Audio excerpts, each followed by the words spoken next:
This is the new Porsche Cayman, but have Porsche made it awesome again? You see, the Cayman's a little bit like Burberry. When it first came out, it was pretty cool, everyone liked it. But then it went through this period of being a bit turbocharged and chavvy.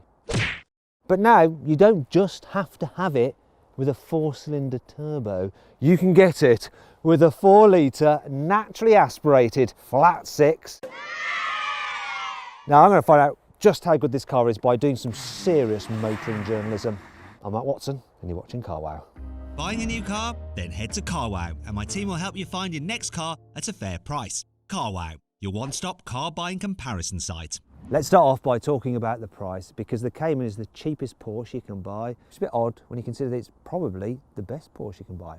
Oh well, still not really cheap anyway, it's a Porsche after all. It starts from £46,000, though this GTS is £64,000. It's like they just got the two numbers and flip them around. If you want to check out the latest Porsche offers through Car Wow, just click on the pop-out banner up there. Link will take you straight there to our website, or you can follow the link below the video. Now, if you'd rather watch this video first than do it later, you can just simply Google "Help Me Car Wow," and my team and I will help you choose the right car for you and get it for a fair price from one of our trusted dealers. Let's talk about the design. It's a 718 Cayman, good looking 2-seater coupe, and being a Porsche, it's got real exhaust. Oh yes people, I am going to poke a Porsche with a stick. Look real. I think this diffuser is a little less real, but it all looks fine. Oh, and you've got a poppy-uppy spoiler there, and the Porsche badge very big on the back so that everyone knows. Moving around the side, it's nice shape. Because this is the GTS, you get these satin black wheels. Really nice, 20 inches. You also get just one strake in the air vent there, which feeds air into the mid-mounted engine. Sleek, low car, and look, you've got your badging down the side for this GTS model. Slightly different on lower spec cars. The front bumper isn't quite so aggressive. I like it on this GTS. It's got a bit more purpose to it. It's a nice looking car. This paint though, this green paint, if you like it, it's going to cost you over £1,000. It's an option. Anyway, let's check out the interior. Alrighty then. These Caymans have an awesome driving position. You sit nice and low. There's enough adjustment that even if you've got quite long legs, you should be fine. How about if you're a tall person? Well, you should just about be okay as well. The steering wheel does move enough so you can have it exactly where you want it. I love the driving position of these things, and it feels properly sporty the way you have this central tunnel here. I think what's nice as well, an old-fashioned analog rev counter and speedometer. Though you do have the digital option there, and then there's a separate digital screen which has sat-nav and stuff like that in it on the right. I prefer this than the dials that are fully digital in the new 911. Not so keen on the old infotainment system though. It looks a little bit archaic, but it's good to have buttons for things like your fan speed and stuff like that, so you can just quickly do it when you're driving rather than faffing around in a screen. As for storage, not going to expect much, but we should tick it off. No, big bottles ain't going to fit there. You can fit them in the glove box, which is actually a decent size, and look, you've got a USB socket in there. I like this, the way Porsche deals with cup holders. Look, there's one there for the passenger as well. There's a bit of storage under here, which is pretty pointless, but you can put your mobile phone in there, and look, you've got a USB socket there as well. The quality, Porsches just feel so solid, and the materials are lovely. In this GTS, you get Alcantara on the seats and on the body panels, which is really nice. This one has an upgrade package for the interior, which includes leather on the dash and this carbon fibre effect there. One thing I have noticed though that I'm not so keen on is the stitching on here is wonky. I think that's the first time I've seen wonky stitching in a Porsche.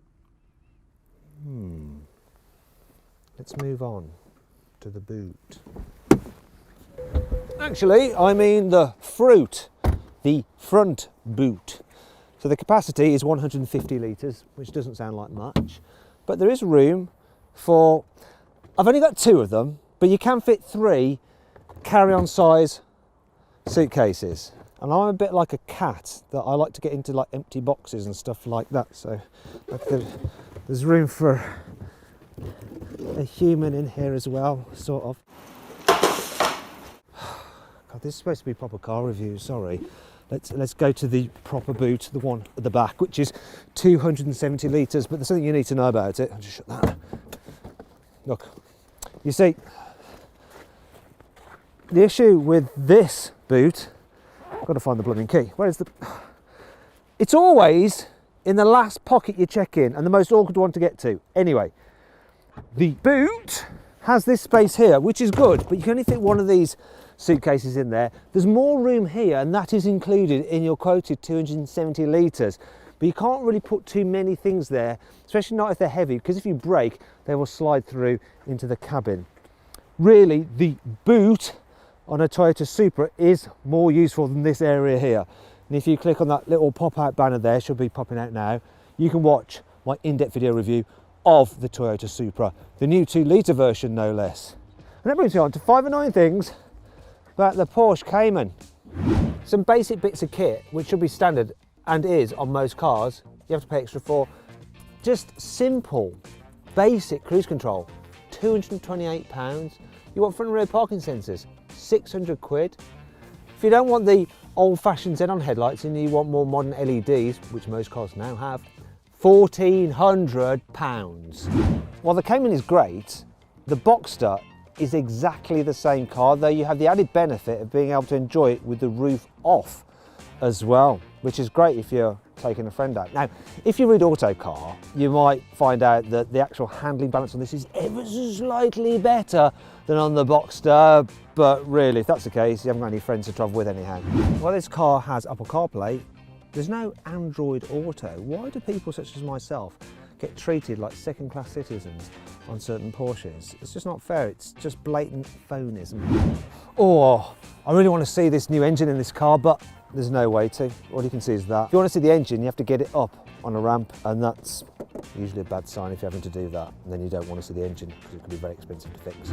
Even though you can get the Cayman with the all-important sports exhaust with the sports button, if you have one of the 4-cylinder models, it never sounds great. In fact, they sound like this. Don't worry, there's still plenty to like about this car. Here's the CarWow 5 core features. However, if you get the GTS model, its naturally aspirated flat 6 sounds like this.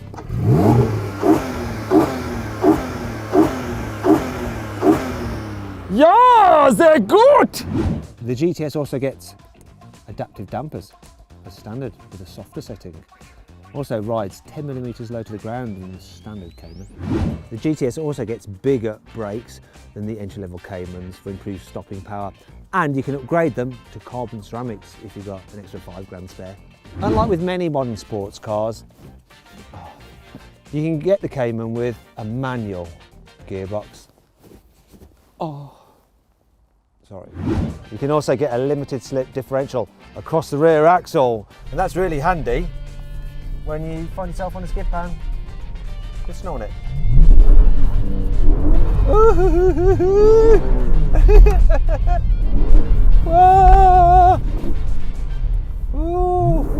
Feel like a German ice skater. But I don't know of the names of any German ice skaters. Sorry, German people. I'm sure you're very good at ice skating. Right, that's enough of that. Now let's see what this Cayman is like to drive normally on the road. To live with every day, these are actually pretty good. Having the adaptive dampers does help just smooth off the bumps. I don't think this car glides over imperfections in the road quite in the same way that something like an Alpine 110 does. And if you click on the pop-out banner up there, I've done a little link to my video review of that car. It's worth checking out actually. There's also a link below the video if you've not seen that banner. Anyhow, this is a very easy car to drive and live with every day. The automatic will be better if you're using it as a daily, just because you won't have to be changing gears in town, but when you're not in town, the manual is absolutely gorgeous. Also, the placing of the pedals is really good, so you can heel and toe, I'll do it now, even in wellies. However, if you're struggling a bit because your footwear is a bit silly, then you can actually put it into auto blip mode where it will just downshift for you automatically. And the gearbox on this, it's an absolute joy. Even when you're going slowly, you can extract pleasure from just shifting gears. There is one thing about the gears. It's just that they're a little bit long. For instance, I am in second gear, I'm doing almost 50 miles an hour and I'm doing 4,500 RPM. I've got another like 2,500 RPM to play with, which means that you don't really get the opportunity that much to totally wind this car up in second gear. Oh, it's a bit of a shame that, because you don't really then get to hear the engine sing fully unless you are on a track still. It sounds good, even at lower revs. Thank God for that. There's another great thing about this naturally aspirated engine, and it's a throttle response. You just think about flexing your right foot and the car instantly responds. It's luscious. You don't get that with a turbo engine. It's so good. And it all works so well with this fabulous chassis. The chassis in this car has so much poise and balance. It just grips and gives you loads of confidence. Oh, it's wonderful. And the steering, super responsive. You can really feel what's going on underneath you. You're just so connected to the car. I absolutely love it. I actually think it feels a bit better to drive than the 911, though. God, I can't believe I said that. But it's true. I'd rather have a 911 just because it's a 911, but really, objectively, this is better. This car's supposed to do 0 to 60 in 4.5 seconds, but let's see what I can do on this damp surface in my wellies. Excuses, excuses. Come on. Not bad. Come on, traction. Get into second and just let it wind up. Well, there we go. 0 to 60 in 5.1 seconds. Not too bad at all, considering. However, if you want reliable launches in the wet and to go much quicker than that, you want a Porsche 911 Turbo S. Click on the pop-out banner up there to watch the video. So then, what's my final verdict on the Porsche Cayman? Should you go right ahead and buy it? Should you go right ahead and buy it? Should you go right ahead and buy it, or should you just go right ahead and buy it? Well, I reckon you should just go right ahead and buy the Porsche Cayman, especially the 4-litre GTS. I hope you'll enjoy the video. If you did, please give it a like. If you click on that video window there, you can watch a Cayman race against a Toyota Supra. And if you click on that video window there, you can watch a Porsche 911 Turbo S destroy some other cars. And if you click on that box there, you can go to CarWow to see how much money you can save on a new car.